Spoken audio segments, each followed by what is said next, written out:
बिस्मिल्लाहिर्रहमानिर्रहीम। अस्सलामुअलैकुम। Pakistan weather forecast के साथ ताज़ा तरीन रिपोर्ट के साथ आपकी खिदमत में हाजिर हैं। ताज़ा तरीन रिपोर्ट हासिल करने के लिए चैनल को सब्सक्राइब करें।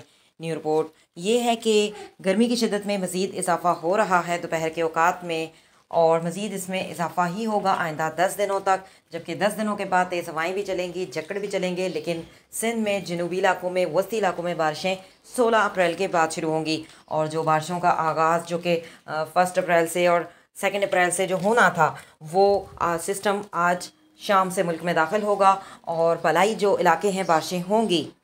खैबर पख्तूनख्वा के जो बलाई इलाके हैं, गिलगित बल्तिस्तान और कश्मीर के जो चंद मुकामात हैं, बारिशें होंगी। कहीं तेज़ बारिश होगी, कहीं हल्की बारिश होगी। पहाड़ों पर बर्फ़बारी होगी, जो बुलंद पहाड़ हैं बर्फ़बारी होगी।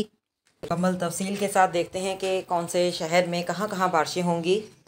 वादी नीलम, चतराल, सवात, जम्मू, हुंजा, हरीपुर, एबटाबाद, गिलियात, गिलगित और दीगर मुकामात पर बारिशें होंगी। जबकि जो जनूबी इलाके हैं और जो वस्ती इलाके हैं और सिंध के जो इलाके हैं, बलूचिस्तान के जो इलाके हैं, बारिशें नहीं होंगी। वहाँ पर बारिशों का जो इम्कान है वो 16 अप्रैल के बाद होगा। न्यू रिपोर्ट से आगाह होना चाहते हैं तो चैनल को सब्सक्राइब करें। See you next time. अल्लाह हाफ़िज़। Till then take care.